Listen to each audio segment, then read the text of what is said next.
Those range specifications people are always saying are incredibly optimistic. They actually reflect EV efficiency most of the time. But usable range, available when it matters most, can be half that range, and around 70% of even more conservative real-world range figures. Welcome to a One Finite Planet video, explaining. For EVs, a single real-world range is just a myth. Urban driving versus the 70% highway rule, why consumption and range vary more for EVs, calculating your highway real-world range, and why official figures don't provide highway range.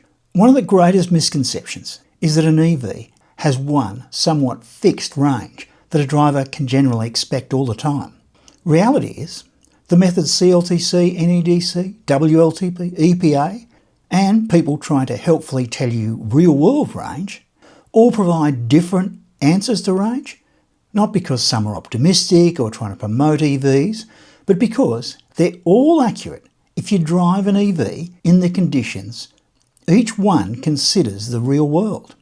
And they vary so much because range when driving in the real world of a densely populated city is dramatically different from driving at highway speed limits. Consider, for example, these range numbers for the 2022 BYD 60 kWh battery Atto 3, verified with multiple owners under some very different but all real-world conditions. 510 kilometres of CLTC range, which is the real world for those living in downtown Shanghai, Beijing and other Chinese megacity, or anyone driving almost entirely within dense traffic jams that limit most driving to 40 kilometres an hour or less. 480 kilometre NEDC range that I experienced in my tests, mostly from driving within a local urban area of the city of Sydney. 420 kilometres WLTP range, typical for driving with a mix of within a local urban area, but also some cross-city higher speed trips. 330 kilometres of highway range that drivers experience when driving at a constant 110 kilometres an hour on typical New South Wales highways during fine weather. 200 to 220 kilometres, that's the practical range between stops on road trips at 110 kilometres an hour. Any traffic or roadworks that reduces speeds will improve range, but it's rare you can count on how bad traffic will be. And while this 70% rule range provides some buffer for the impact of rain or temperatures, of course it isn't applicable to driving through snow or in extreme freezing conditions.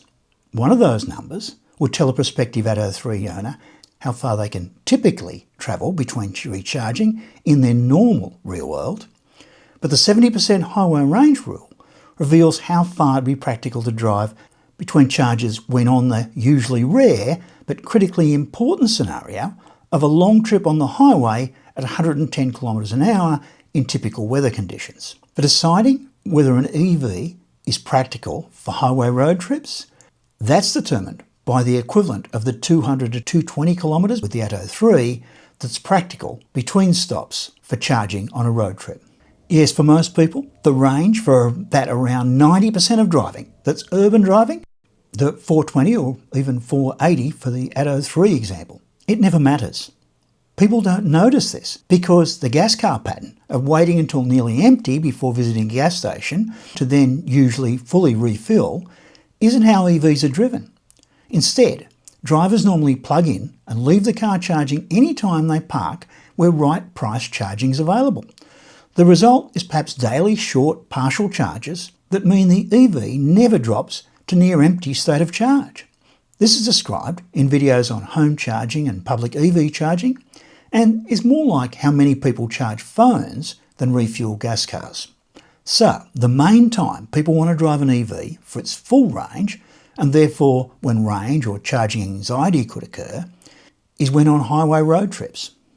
And to see why range is then critical, consider this table of how range changes with speed for a generic EV SUV with specifications similar to those of the Atto 3. Note that with a very low drag, lower profile vehicle such as the very efficient Tesla Model 3, speed will have less impact on range, while for a bigger and taller SUV or van or something, the impact could be even greater. This may help show how those official range measures are not optimistic by nature. What's optimistic is expecting with an EV the same range at highway speeds that you'll usually get during most of your driving in urban conditions. Okay, that explains the highway range and how it's very speed specific, but why the 70% rule? Why limit the example of an Atto 3 to 220 kilometres between stops when driving at 110 kilometres an hour? For the same reason, EV marketing material quotes charging times for charging between around 10% and 80% of charge. Because optimum charging happens within a band somewhat like this, that typically represents about only 70% of a full charge. Beyond that charging range, charging becomes slower, often significantly slower, and the charge time for each kilometre driven increases, which will make your trip take longer. Plus, letting charge fall to around 10% with an EV not only results in slower charging times, it risks damage to the battery and, or, in the event the state of charge system is slightly misreporting, becoming stranded. While charging above around 80% usually results in slower charging, sometimes way slower if you're still eating or enjoying a coffee or busy doing something else, particularly with LFP batteries. Going above 80% isn't the reason to end a stop before you're ready. Just let the charging continue. Makes sense. But once you're ready to leave, there's no point waiting beyond around 80% or when charging slows. That's just wasting time. Unless, of course, the next leg of your journey forces you to need that extra charge. With any EV, at any given speed, there's a ratio of driving time to charging time. And the ratio is worse outside the window of faster charging, which is typically between around 10% and 80%.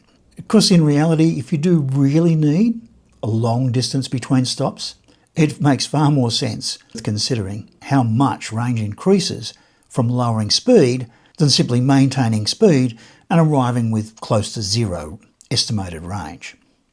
As long as your driving pattern is to stop every 2 hours for a coffee, snack and/or comfort break and driving at 110, then the 2022 Atto 3 may just manage to keep up. Most newer EVs, even the latest Atto 3s, have faster charging and greater range, which provides for faster stops and more flexibility, but it would take almost double the highway range of the Atto 3 to enable only charging every second 2 hour stop when travelling at 110. But less highway range than an Atto 3 would compromise road trips at 110 kilometres an hour, with the key point being that while 510, 480, 420 for range can be valid in the right urban environment, the practical range becomes far, far lower number for a highway road trip. So why does EV range vary so much? You've probably heard EVs are extremely efficient and combustion engines far less efficient. Perhaps you've also heard EVs are extremely efficient all the time.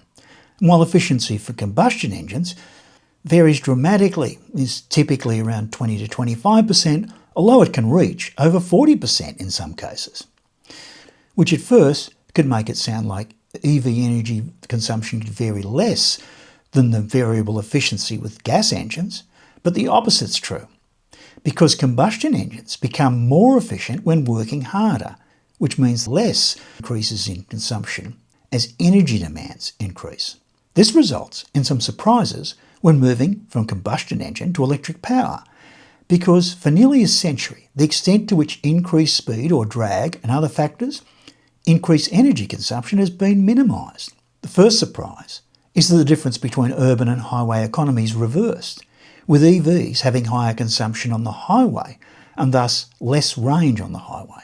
Plus, how fast you drive makes far greater difference to energy consumption than it does with combustion power, which can result in the consumption being way higher and the range way less than in urban conditions. The level of energy savings from lower speed seen for the generic EV SUV would never be realised with a gasoline-powered vehicle, because the efficiency would be progressively lower at the low speeds. Plus, it's not just faster driving that makes a greater difference than it does with combustion engines. Everything that increases consumption makes a bigger difference. Wider or lower profile tyres, tyres at the wrong pressure, roof racks, even whether it's raining or not. Everything that could increase consumption has a far greater effect on consumption with an EV than it does with combustion engines, which mask the impact. A lot of people focus on regen braking as the reason EVs are more efficient in urban driving, and sure, the stopping and starting is part of it, but a significant part is that combustion engines are hungry by default, needing energy just to keep them at temperature, and the less work you give them, the more fuel they burn just producing heat. The harder the combustion engine is working, the more efficient it becomes. So yes, everything that makes the engine work harder does increase fuel use, but there's much less extra fuel use than there would be without there also being those gains in efficiency. At low speeds, the engine's doing very little work, and the more powerful the engine, the less work. So the less efficient it will be when not needing the extra power. Speed up and the increased work requires more fuel, but not so much extra due to the efficiency increases. This means combustion engines reduce the impact of things that increase fuel consumption, but in EVs, nothing reduces that impact. Driving in freeways at constantly the highest national or state speed limit will be the worst case of energy consumption while driving legally. So, how to discover the highway range, such as the suggested 330 for the Atto 3? And why is it already just under 70% of NEDC range, which can be what many owners most often experience in the real world for purely urban driving, making the 70% of highway range less than 50% of NEDC range. There are 40 ways to determine highway range for an EV. 1. Find tests or reports conducted at very near the target speed. 2. Check for claims of real-world range. But note, you need ones where the real world quoted clearly matches your case of highway driving at your speed. 3. Start conservative and just work up to your own number. 4. Extrapolate from official range figures. For 1, there are websites and YouTube channels that conduct tests of highway range at a variety of speeds, such as State of Charge by Tom Malogny from the USA and Battery Life from Germany. But they tend to focus on vehicles popular in their respective markets. And while Bjorn Nyland in Norway did in the past conduct a 1,000-kilometre timed comparison with many vehicles from around the world, he took a break from that, but now he's back in Norway, he might revive it.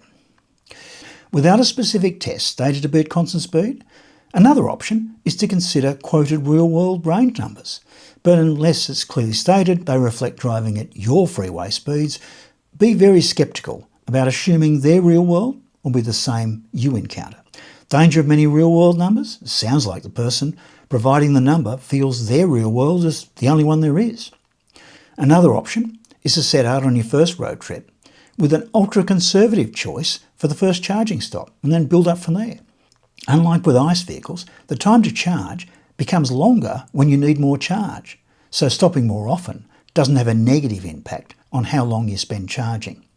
Of course, learning as you go doesn't help choose a vehicle in the first place, and to estimate highway range for an EV, another option is to compare the vehicle in question with the highway range of a vehicle you know.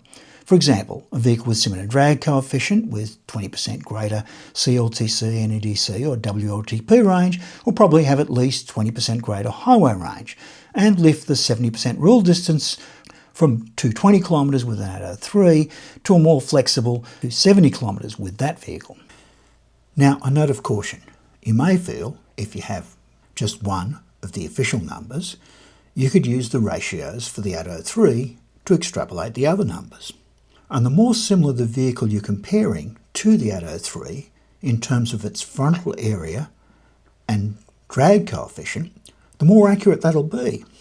But if the vehicle has a smaller frontal area, more like a sedan, and a better drag coefficient, then the ratios will be smaller. And of course, if it's a bigger, more brick-like SUV, the ratios will be pushed further apart. Although some people suggest there is one fixed ratio between those numbers, it's just not that simple. Why is there no official highway range, given it's what so many consider matters most? The answer is the test target average range over all conditions, reflecting how often they're expected within a year. While driving at highway speed limit is in practice usually the worst case range scenario, for most drivers it happens rarely. This is a case of average versus critical worst case. A summary of the tests for each of the various standards is shown on screen, but what the summary doesn't show is that all standards test a mix of different speeds, rates of acceleration and loads that they feel represent the mix drivers will experience overall, all designed to emulate the long-term right proportion. Tests were all originally designed for combustion vehicles, but a modification to tests for EVs is simply to keep repeating the tests until the vehicle indicates zero range remaining. So why not add an official highway range figure? Firstly, speed and other factors have an even greater impact on EV range than with combustion engine vehicles. So highway range is very speed conditions dependent. And because speed limits and conditions vary for countries and or states, no one figure per vehicle is possible. Even providing figures for a list of speeds, such as that shown on screen, could still need to reference notes on possible impact of weather and terrain. Conclusion. Official range numbers are helpful in comparing the range and efficiency of different vehicles and can be a guide to total annual energy running costs, but don't reveal how far between recharging stops on a road trip will be practical for the speed and conditions that constitute your very specific real world during such a trip. For that, calculate your highway range, factored down to around 70%, or what provides best results for the EV in question. Once you own an EV, its software may provide a guide on recommended charging stops for any given route. So, while this information helps in choosing an EV, doesn't mean you're going to have to keep doing the calculation once you have one. Please like, subscribe and click the bell for more videos on practical EV or PHEV EREV ownership and future trends with vehicles.